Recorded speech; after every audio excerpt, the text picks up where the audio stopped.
could treat me right. Way oh, way oh.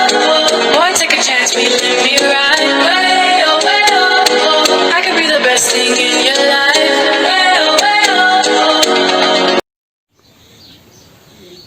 Hello students, this is lecture 4 of class 10th physics electricity.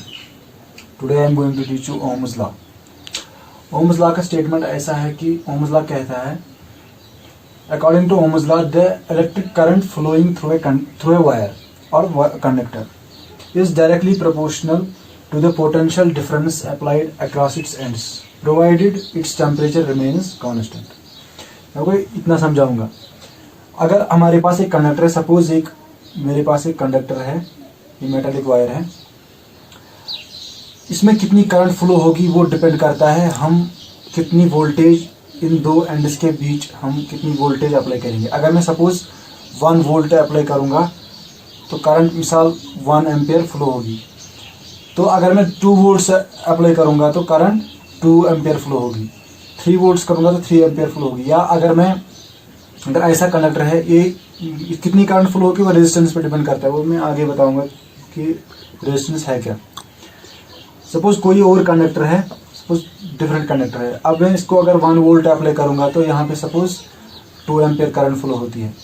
फिर मैं अगर 2 volt potential difference apply करूंगा तो यहाँ पे कितनी होगी, पहले 2 थी तो वो भी मल्टीपल होगी तो 4 टाइम्स 4 एम्पियर.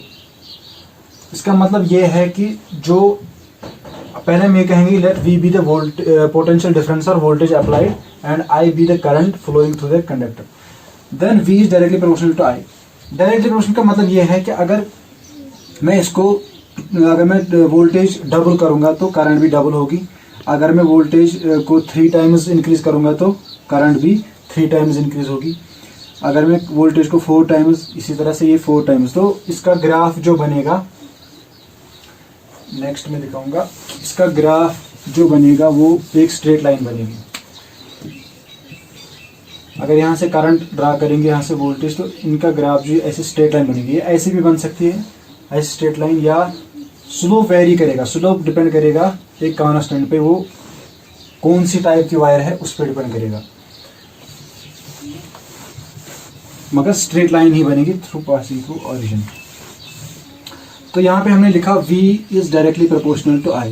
जब डायरेक्टली प्रोपोर्शनलिटी होती है तो हम इसको ऐसे भी लिख सकते हैं V divided by I is equal to constant.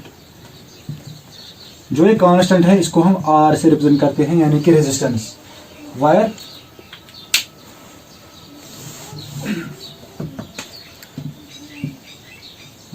R is a constant called resistance of a conductor.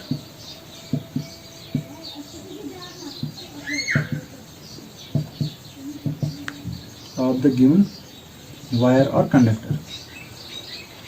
तो R कांस्टेंट है. ये कॉपर के लिए डिफरेंट है, एल्युमिनियम के लिए, हर एक मेटल के लिए इसका वैल्यू डिफरेंट है. तो जो R का वैल्यू होगा उसी हिसाब से जो ये स्ट्रेट लाइन होगी इसका स्लोप होगा. डिफरेंट वायर्स के लिए डिफरेंट स्लोप होगा. स्लोप वेरी करेगा लेकिन स्ट्रेट लाइन ही होगी. स्ट्रेट लाइन का होना ही मतलब, इसका मतलब ही स्ट्रेट लाइन अगर होगी तब ये इसकी डायरेक्टली प्रोपोर्शनल है. स्लोप डिफरेंट करेगा, स्लोप वेरी करेगा किस पे, डिपेंड करेगा R पे. तो हम सिर्फ एक पर्टिकुलर कंडक्टर की बात कर रहे हैं यहाँ पे, तो इसलिए हम एक ही लाइन यहाँ पे ड्रा करेंगे जो इसका ग्राफ बनेगा. ओम्स लॉ के अकॉर्डिंग टू एक स्ट्रेट लाइन ड्रा होगी where V is directly proportional to current I. अब हमने क्या कहा कि जो रेजिस्टेंस है ये कौन सा टाइप का मेटल है उस पर डिपेंड करती है. तो रेजिस्टेंस जो है it depends on the type of material. जो मटेरियल होगा उस हिसाब से उसका वैल्यू जो रेजिस्टेंस का होगा. तो रेजिस्टेंस जो है इसका SI यूनिट है, SI unit of resistance is ohm. तो जो इसका नाम है ओम, तो इसके हिसाब से ही हमने इसका SI यूनिट भी स्मॉल ओम रखा. तो इसको हम रिप्रेजेंट करते हैं. इट इज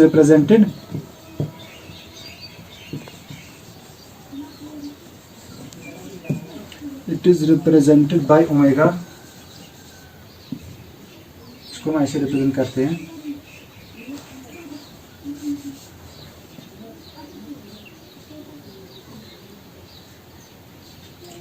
ग्रीक लेटर है, इसको ओमेगा कहते हैं, तो इससे हम रिप्रेजेंट करते हैं किसको, 1 ओम को। तो अब अगर सपोज 1 वोल्ट करंट, 1 वोल्ट हम वोल्टेज देंगे, पोटेंशियल डिफरेंस अप्लाई करेंगे 1 वोल्ट और करंट 1 एम्पियर फ्लो होगी, तब हमारे पास जो रेजिस्टेंस कंडक्टर की होगी वो कितनी होगी, वो 1 ओम होगी। इसका मतलब ये है कि अगर सपोज मैं 1 वोल्ट अप्लाई करूंगा पोटेंशियल डिफरेंस और 1 एम्पियर जो होगी करंट फ्लो होगी, तो उसका मतलब ये है कि हमारे पास ये आर तभी 1/1 किसके बराबर है, 1, तो 1 ओम रेजिस्टेंस होगी। तो अगर इसका मतलब ये है कि मेरे पास सपोज एक कंडक्टर है, इसमें इसकी रेजिस्टेंस अगर 1 ओम होगी, तो 1 ओम रेजिस्टेंस होगी इसकी, तो मैं अगर 1 वोल्ट अप्लाई करूंगा पोटेंशियल डिफरेंस, तो इसमें करंट 1 एम्पियर फ्लो होगी। ये डेफिनेशन है यूनिट ऑफ रेजिस्टेंस की, ऐसा यूनिट ऑफ रेजिस्टेंस की।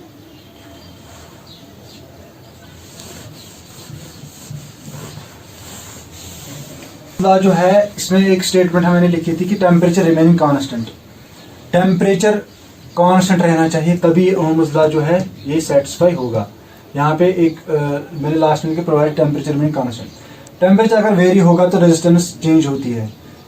ये आप याद रखोगे कि अगर हम कोई भी कंडक्टर है उसकी रेजिस्टेंस चेंज होगी अगर हम टेम्परेचर इंक्रीज करेंगे या डिक्रीज करेंगे, तब ओम्स लॉ सेटिस्फाई नहीं होगा। और ओम्स लॉ हर एक कंडक्टर जो है वो फॉलो नहीं करता है, कुछ कंडक्टर्स ही फॉलो करते हैं ओम्स लॉ, जिनको हम ओमिक कंडक्टर कहते हैं।